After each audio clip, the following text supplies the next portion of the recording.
Good morning students. तो आज का टॉपिक होगा इलेक्ट्रोड। इलेक्ट्रोड शुरू करने से पहले दो छोटे छोटे पॉइंट छूट गए थे जो कोलराउस लॉ से रिलेटेड है। वे केवल आपको फॉर्मूले याद रखने हैं, दो फॉर्मूले हैं, इनको लिख लेना और इनको याद रखने हैं न्यूमेरिकल्स में। यहाँ alpha equal to lambda M by lambda not M. Alpha का मतलब है डिग्री ऑफ डिसोसिएशन, इसको लिख लेना कि अल्फा का मतलब होता है degree of dissociation. Degree of dissociation का मतलब है कि अगर हम किसी इलेक्ट्रोलाइट को किसी सॉल्वेंट में डालते हैं और जब वो आयनाइज होता है तो कितने मोल उसके आयनाइज हो गए हैं और कितने मोल आयनाइज हुए बिना रह गए हैं, उन दोनों के रेशियो को कहते हैं डिग्री ऑफ डिसोसिएशन। तो degree of dissociation equal to होता है molar conductivity at any concentration, किसी भी कंसंट्रेशन पर जो मोलर कंडक्टिविटी होती है, by molar conductivity at zero dilution means limiting molar conductivity.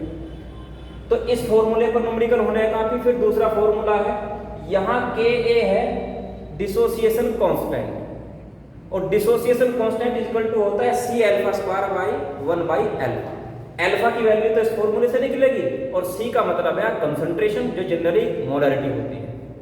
अब आते हैं अपने टॉपिक पर इलेक्ट्रोड। इलेक्ट्रोड क्या होता है? अगर हम किसी मेटल को उसी के सॉल्यूशन में डुबा दें तो जो मेटल है वो सॉल्यूशन के रेस्पेक्ट में या तो पॉजिटिव हो जाएगी या फिर नेगेटिव हो जाएगी। अगर हम कोई मेटल लेते हैं और उस मेटल को उसी के आयनिक के सॉल्यूशन में हम डुबा देते हैं, जैसे मैं लेता हूं जिंक मेटल और एक बीकर में जिंक मेटल को रख के और इसमें जिंक सल्फेट का सॉल्यूशन में भर देता हूं, तो मेटल कौन सी ली मैंने? जिंक, और सॉल्यूशन किस चीज का है? जिंक सल्फेट का। जिंक सल्फेट का सॉल्यूशन का मतलब ये आयनाइज कैसे होगा? Zn2 पॉजिटिव और प्लस SO4 2 नेगेटिव।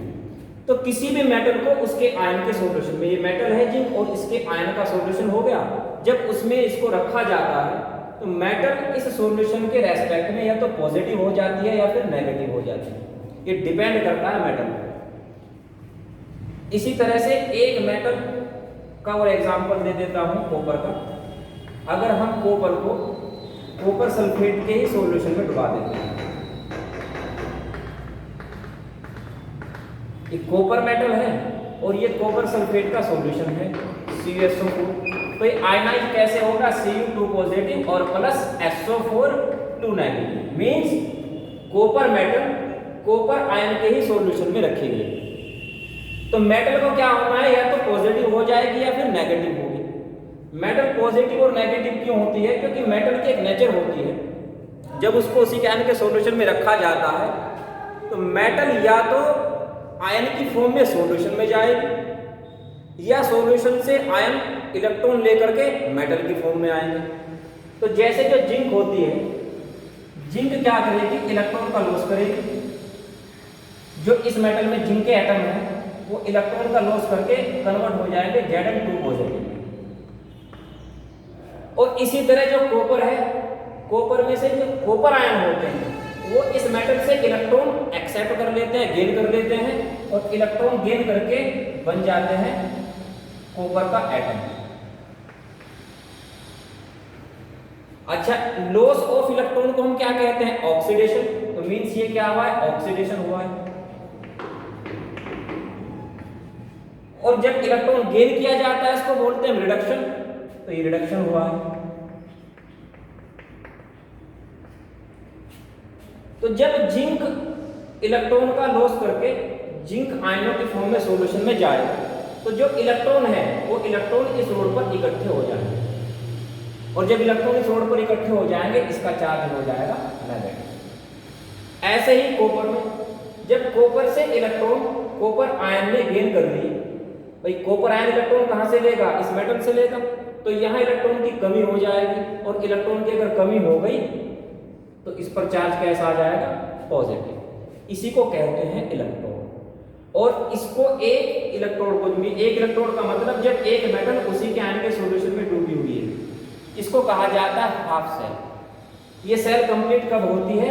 जब इनको वायर के साथ जोड़ दिया जाता है और इस सॉल्यूशन को भी एक सोल्ट ब्रिज होता है उससे जोड़ देते हैं।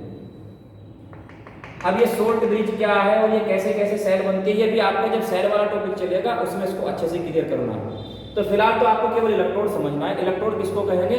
If a metal is placed in its solution, metal acquire positive और negative charge respect to solution, this is known as electrode.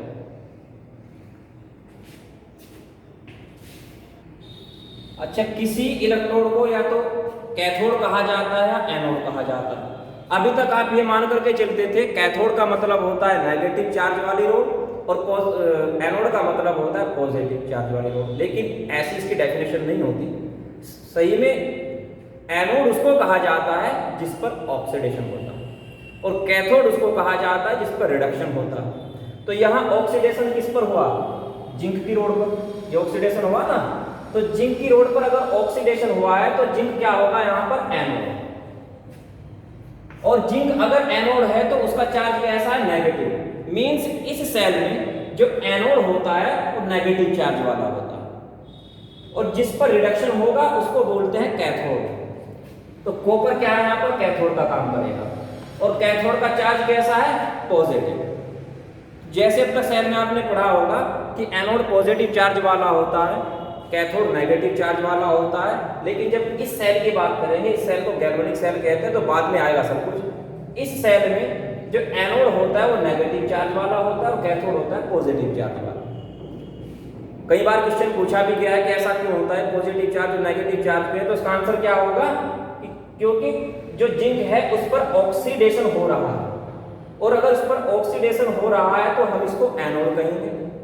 और जब इस पर ऑक्सीडेशन होता है, जो इस इलेक्ट्रॉन का लॉस करता है, उन इलेक्ट्रॉन की जो एक्सेज है यहीं पर जमा हो जाती है और इलेक्ट्रॉन जब इस पर इकट्ठे हो गए हैं तो उसकी वजह से इसका चार्ज नेगेटिव होता है।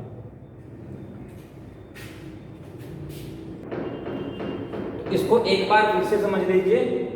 इलेक्ट्रोड का मतलब क्या होगा कि if a metal is placed in its solution then metal acquire positive और negative charge which is known as electrode. कि अगर हम किसी मेटल को उसी के आयन के सॉल्यूशन में रख देते हैं तो मेटल या तो सॉल्यूशन के रेस्पेक्ट में पॉजिटिव होगी या फिर नेगेटिव होगी, उसी को हम बोलेंगे इलेक्ट्रोड। और एक इलेक्ट्रोड को बोलते हैं हम हाफ सेल। दो इलेक्ट्रोड को मिलाने पर बनती है कंप्लीट सेल। इलेक्ट्रोड में जिस पर ऑक्सीडेशन होगा उसको एनोड कहेंगे, जिस पर रिडक्शन होगा उसको कैथोड कहेंगे।